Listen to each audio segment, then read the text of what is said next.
은혜와 사랑이 성도 여러분에게 함께하기를 간절히 축복합니다. 요즘 세상은 한마디로 구름이 월드, 아주 구름 낀 우울한 세상이라고 그렇게 말하고 싶어요. 왜냐하면은 우크라이나와 러시아의 전쟁이 벌써 1년이 됐습니다. 그런데 보도에 의하면은 러시아 군인들이 20만 명이가 사상자를 냈다고 하죠. 엄청난 희생이죠. 러시아 군인이 20만 명이 사상자가 났다 하면 우크라이나는 그의 몇 배의 사상자가 났다고 볼 수 있지 않습니까? 이런 지옥이 어디 있습니까? 너무 안타깝고요. 빨리 종전이 돼야 되겠죠.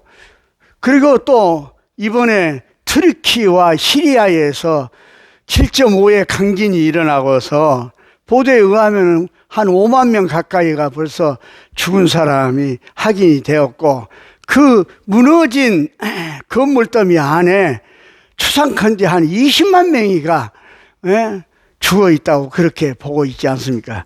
이 얼마나 큰 비극입니까? 너무나도 가슴이 아픕니다.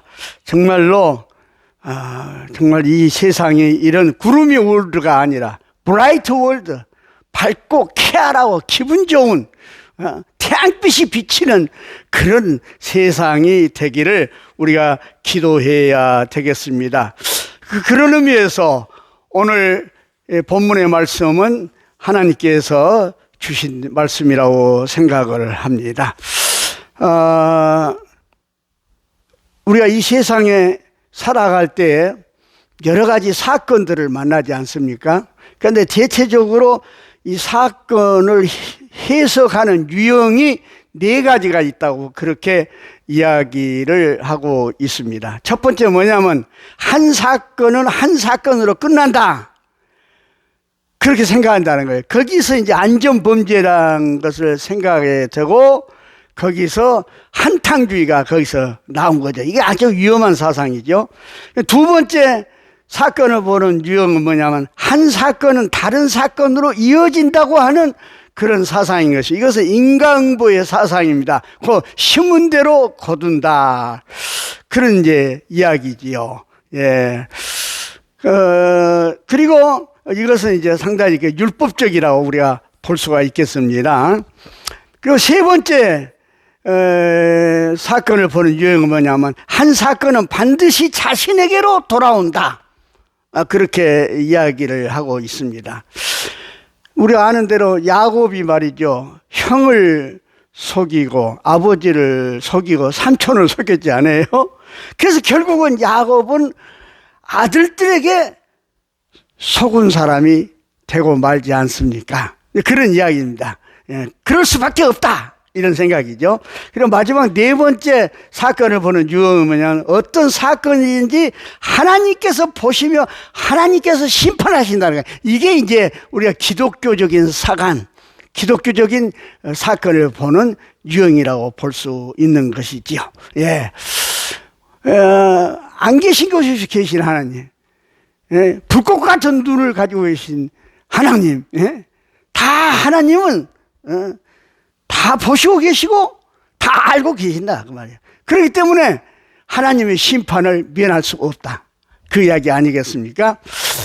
보통 이제 통계적으로 나온 이야기입니다만은 가사 상태에 있다가 깨어난 사람 있지 않습니까? 이 공통점이 있어요. 그 많은 가사 상태에 있다가 깨어난 사람을 조사해 보니까 공통점이 4가지인데, 첫째는 뭐냐면 내가 딱 죽으면은 영이 몸에서 떠난다는 거예요. 그래서 그 영이 몸에서 떠나가지고 그 시체를 본다는 거예요. 그런 막 의사가 막 튀어오고 간호사가 튀어오고 막 인공호흡을 하기도 하고 막 형제와 부모들이 말이죠, 막 통곡하는 그 장면을 다 본다는 거예요. 그리고 있으면 두 번째 단계는 뭐냐면 갑자기 말이요, 태풍의 희오리바람 같은 태풍의 희오리바람으로 이렇게 빨려 들어가듯이 북쪽으로 빨려 들어가요. 북망산천이란 말이 이야기하는데 뭐 그래서 나온 말 똑같아요. 북쪽으로 빨려 들어간다는 거예요. 그리고 가다 보면은 강이 보인다는 거예요. 강이. 예? 그래서 강을 이제 건너는데 되게 깨어난 사람들은 강을 건너지 않고 깨어났다. 강을 건너가면 이제 완전히 그 사람은 죽은 사람이라 그거죠. 그런데 중요한 것은 그 순간에 말하자면 네 번째로 일생이 한순간에 딱 파노라처럼 한순간에 다 일생을 볼 수 있다는 거예요. 제가 잘 알고 친절하게 지냈던 장로님 한 분이 계신데 그분이 그 병원에서 간암이라고 하는 선고를 받는 그 순간에 그분이 그때 연세가 한 50대 중반이나 됐는데 50대까지 살아온 그의 삶의 순간이 한 스크린에 다 보이더라고. 그런 경험을 했다는 거예요. 그래서 거기서 굉장히 충격을 받고 눈물을 흘리고 하나님 앞에 기도했다고 하는 그런 간증을 제가 들어본 적이 있습니다. 그렇습니다. 오늘 우리가 읽은 이 마태복음은 심판의 복음이라는 별명이 붙여진 것처럼 수많은 심판에 관한 비유가 기록되어 있습니다. 알곡과 가라지, 반석 위에 세운 집, 모래 위에 세운 집, 포도원 일꾼, 악한 농부, 또 충성된 종과 불충한 종, 슬기로운 다섯 처녀와 미련한 다섯 처녀 등 굉장히 많은 심판에 대한 비유가 있는데 오늘 본문의 말씀이 가장 엄숙하게 또 명백하게 최후의 심판을 그리고 있는 것입니다. 자, 오늘 본문 말씀 31절에 뭐라 했습니까? 인자가 자기 영광으로 모든 천사와 함께 올 때에 자기 영광의 보좌에 앉으리니 모든 민족을 그 앞에 모으고 각각 구분하기를 목자가 양과 염소를 구분한 것 같이 하리라. 이렇게 말씀하고 있습니다. 여러분, 우리 예수님이 초림 아기 예수로 오실 때는 저 유대 땅 베들레헴에서 말 구유에 초라한 모습으로 오셨는데 재림 예수로 심판자 예수로 오실 때는 영광 가운데서 천군 천사와 같이 심판자의 어미한 모습으로 오시는 것을 볼 수가 있어요. 너무나도 대조적이죠. 그런데 어떻게 하느냐, 모든 민족을 모으고 양과 염소를 목자한 것처럼 분별하는 거예요. 그래서 오른쪽에는 양을 두고 왼쪽에는 염소를 둔다, 그렇게 이야기하고 있는데 이것은 심판의 명료성을 보여주고 있는 말씀이 것입니다. 다시 말하자면은 제3의 지대가 없다는 것입니다. 예, 자냐 우자지 제3지대는 없다는 이야기입니다. 정령 최후의 심판의 순간에는 옳거나 틀리거나 우리 요새 말로 하죠, S, NO가 있을 뿐이라는 이야기입니다. 그리고 어떻게 했습니까? 왼편과 있는 자들에게는 저주와 사망과 그런 그 미련함과 힘의 상실을 이야기하고, 오른편에 있는 자들에게는 하나님의 영광에 참여한다고 그렇게 이야기를 하고 있는 것입니다. 오른편에 있는 양에게는 뭘 하겠습니까? 하나님의 영광에 참여하는 자들에게는 내가 줄일 때 먹을 걸 주었고, 목마를 때 마시게 했고, 나그네 될 때 영접해 줬고, 벗었을 때 입혀 줬고, 병들었을 때 돌아보았고, 옥에 갇혔을 때도 와 보았느니라. 내 아버지께 복받을 자여 나라를 상속하리라. 오른쪽에 있는 자에 그렇게 이야기합니다. 그런데 왼편, 염소에 속한 왼편에 있는 사람에게는 뭐라고 합니까? 너희가 먹을 것을 주지 아니하였고 줄일 때, 내가 목마를 때 마시지 아니하게 했고, 나그네 되었을 때 영접하지 아니하였고, 벗었을 때 옷 입히지 아니하였고, 그래서 병들었을 때 옥에 갇혔을 때 돌아보지 아니하였다. 그러므로 저주를 받을 자들아 불에 들어가라. 이렇게 아주 대단한 아주 어미한 심판의 말씀을 하십니다. 여기 나오는 줄인 자를 먹이고 나그네가 찾아왔을 때 영접하는 것은 유대 사회에 있어서 의무적인 일이었던 것입니다. 그래서 우리가 아는 대로 욥기서를 우리가 한번 보면요, 욥이 그 고난과 심판 가운데서 고백하는 이야기가 나오죠. 뭐라 합니까? 욥기서 31장 16절 이하에 보면 내가 언제 가난한 자의 소원을 막았거나 가부의 눈으로 하여금 실망하게 하였던가. 나만 혼자 내 떡덩이를 먹고 고아에게 그 조각을 먹이지 아니하였던가. 실상은 내가 젊었을 때부터 고아 기르기를 그의 아비처럼 하였으며 내가 어렸을 때부터 가부를 인도하였노라. 만일 내가 사람이 의복이 없어 죽어가는 것이나 가난한 자가 덮을 것이 없는 것을 못 본 채 했다면, 만일 나의 양털로 그의 몸을 따뜻하게 입혀서 그의 허리가 나를 위하여 복을 빌게 하지 아니하였다면, 만일 나를 도와주는 자가 성문에 있음을 보고 내가 주먹을 들어 고아를 향해 휘둘렀다면 내 팔이 어깨뼈에서 떨어지고 내 팔뼈가 그 자리에서 부스러지기를 바라노라. 나는 하나님의 재앙을 심히 두려워하고 그의 위엄으로 말미암아 그런 일을 할 수 없느니라. 욥이 말이죠. 그 고난 중에서 고백한 것은, 이것은 유대인들 사이에서 의무적으로 하는 일이라, 그렇게 이제 볼 수 있는 것을 알 수가 있는 것입니다. 그렇습니다. 병 들었을 때 돌보고, 옥에 갇혔을 때 돌아보고, 찾아가서 구제한 이 정말로 그것은 자발적이며 적극적인 것이지요. 예? 그러므로 사랑의 봉사라고 그렇게 이제 할 수 있는데, 이것은 믿음이 없이는 못해요. 믿음이 없이는 그렇게 못합니다. 누구나 할 수 있는 일이 아닙니다. 기천만 원이 있어도, 예? 할 수 있는 일이 아닌 거예요. 예? 이것은 믿음이 있을 때만이 이런 사랑의 봉사를 할 수 있는 것입니다. 그래서 이제 그 우측에 있는 자들, 하나님의 영광에 이제 들어간 자들 말이죠. 하나님 나라를 상속할 자들이 예수님에게 이제 질문을 합니다. 뭐라고 이야기합니까? 주여, 언제 우리가 주님께 그런 봉사를 했습니까? 그렇게 하니까 주님께서 뭐라 했습니까? 여기 내 형제 중에 지극히 작은 자 하나에게 하는 것이 곧 내게 하는 것과 마찬가지다. 그렇게 말씀하신 거예요. 아시스의 성자 프란시스 이야기를 우리가 잘 알고 있는데, 이 프란시스가 어느 날 길거리 가는데 나병 환자가 추위에 벌벌 떨고 있던 거예요.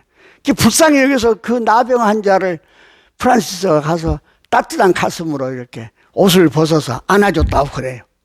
그래, 그 순간에 그 나병 환자의 얼굴이 예수님 얼굴로 변하더란 이야기 아니겠습니까? 예? 예. 이건 우리 기독교사에 널리 알려진 이야기입니다. 또 투어스의 마틴이라는 사람의 이야기가 있습니다. 특히 수도원 사업에 큰 공을 남긴 분인데, 그는 아버지를 따라 기병대에 들어갔는데 부모는 이교도였으나 이 마틴은 10살 때에 기독교인이 되었죠. 어느 추운 날에 군복 입고 말 타고 길을 가는데 추위에 벌벌 떨고 있는 불쌍한 거지 하나를 만납니다. 돕고 싶었는데 군복을 벗어줄 수는 없어요. 망설이다가 군복을 반으로 찢어서 이것이라도 덮고 추위를 면하라고 덮어주고 갔습니다. 그런데 그날 밤에 말이죠, 마틴이 꿈을 꾸었는데 예수님이 찢어진 군복자락을 걸치고 나타난 거예요. 그런데 그 예수님이 천사에게 뭐라고 이야기하냐면, 마틴이 헐벗은 나를 이 옷으로 덮어줬다고 그렇게 말씀을 하시면서 칭찬하신 거예요. 꿈속에서 받은 그 은혜와 충격을 가지고 마틴은 일생 동안 사랑의 봉사만 하고 살았으며 교회사에 길이 남은 인물이 된 겁니다. 사실 제가 스위스 바젤에 가서, 바젤에 있는 그로스 민스터, 바젤에서 가장 큰 교회를 이제 가서 봤는데, 그 들어가는 입구에 양쪽 종탑이 이렇게 다 세워졌는데, 벽화가 그랬는데, 한쪽에는 천사가 말을 타고 긴 창으로 사탄의 상징인 뱀의 머리를 꽉 찌르는 그런 그 그림이 있고, 한쪽에는 이 마틴이 말이죠, 그 거지에게 자기의 군복 예투를 잘라서 씌워주는 그 장면이 있어요. 저는 그것을 보고, 야, 교회의 모습이 저것이어야 되겠구나. 교회는 첫째로 하나님과의 관계에서 영적 권위가 있고 영적 능력이 교회는 있어서 사탄의 세력을 물리쳐야 된다는 것을 깨달았고, 두 번째는 교회가 하는 일이 또 뭐냐, 이 이웃에 대해서, 세상에 대해서는 저렇게 가난하고 병들고 어려운 사람들을 사랑의 봉사로 구제해야 된다고 하는 생각을 가져봤습니다. 제가 그 많이 느꼈어요. 예, 지극히 적은 자에게 하는 것이란 이야기입니다. 내 형제 중에, 그 앞에 지극히 적은 자 앞에 내 형제 중에, 그래서 형제란 뭐예요? 피를 나누는 사이를 말한 것 아니겠습니까? 우리가 뭐 휴머니즘, 인류의 이야기합니다만 그것 갖고는 안 됩니다. 형제애가 플러스 돼야 된다, 그 말입니다. 그럴 때 저가 아플 때 내가 아프고 저가 기쁠 때 내가 기쁘게 살 수가 있다는 이야기입니다. 그러면 이거 지극히 적은 자라는 것은 뭘 말합니까? 육체적으로나 정신적으로 작은 자를 말할 뿐만 아니라 사회적 지위도 없는 소외된 자를 의미하고, 중요한 건 뭐냐면 자기 힘으로는 살아갈 수 없는, 남의 도움으로만이 살아갈 수 있는 사람, 이 사람이 지극히 적은 자라, 그 말입니다. 보답은커녕 병들고 가난하고 힘없고 구제불능한 자, 아무 쓸모없는 자, 예, 여기에 손길을 펴라고 말씀하신 것입니다. 한 랍비가 지방에 부임을 하고 보니까 해당이 많이 낡아서 수리하기 위해서 기부금을 이제 거두려고 이렇게 했습니다. 그 지방에 인색한 한 갑부가 있었다고 합니다. 랍비가 그 갑부에게 기부금을 부탁하려고 한다고 했더니 주위 사람들이, 가봐야 소용없습니다, 가지 마십시오, 그래요. 그래도 랍비는 찾아가서 부탁을 하니까 과연 소문대로 그 부자는 이 핑계 저 핑계 대면서 거절하더랍니다. 그때 랍비가 이런 이야기를 했습니다. 탈무드를 아십니까? 그러면서 갈릴리 바다와 사해 바다 이야기를 한 겁니다. 갈릴리 바다는 물을 자꾸 요단강을 통해서 흘러내려보내기 때문에 갈릴리 바다는 썩지 아니하고 맑은 물이 될 뿐만 아니라 많은 물고기들이, 생물들이 살고 있는 생명의 갈릴리 바다입니다. 그러나 요단강을 통해서 흘러 들어온 물만 바다만 먹고 있는 그 사해 바다는 뭡니까? 문자 그대로 죽은 바다 아닙니까? 예? 그래서 어떤 생물도 거기서 살지도 못하는 그런 썩은 물이 되고 만 것을 아십니까? 그렇게 설명을 하고 나왔다고 한 이야기입니다. 그렇습니다. 성경은 오늘 또 우리에게 이야기합니다. 마태복음 6장 20절에 뭐라 했습니까? 내 보화를 하늘에 쌓아두라고 분명히 말씀하고 계십니다. 여러분, 내가 설교초에 구름이 올 그 전쟁 이야기하고 지진 이야기 했습니다만, 정말 지금 우리나라에서도 뭐 구조대도 가기도 하고 또 이렇게 많이 원조도 하고 유엔에서도 원조 기금을 적극적으로 걷고 이렇게 하고 있습니다만은, 이럴 때에 우리는 우리 주변에 지극히 적은 자들을 생각해야 된다고 생각합니다. 예. 나에게 찾아와서 도움을 요청할 때 주는 것은 베푸는 것이 아니에요. 빼앗기는 것입니다. 그것은 손을 내밀 수 없는 자를 내가 찾아가서 도울 때 진정한 의미의 사랑의 봉사가 될 것입니다. 오늘 하나님의 심판의 기준은 지극히 작은 소외된 형제에게 내가 오늘 해야 할 본분을 다 하라는 것입니다.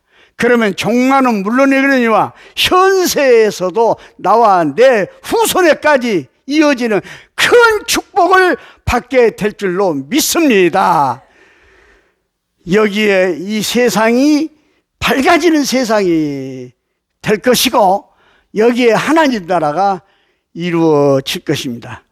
이런 기회를 통하여서 우리가 지극히 적은 자 하나를 돕는 행복이 있으시기를 주님의 이름으로 축원합니다. 아멘. 아멘.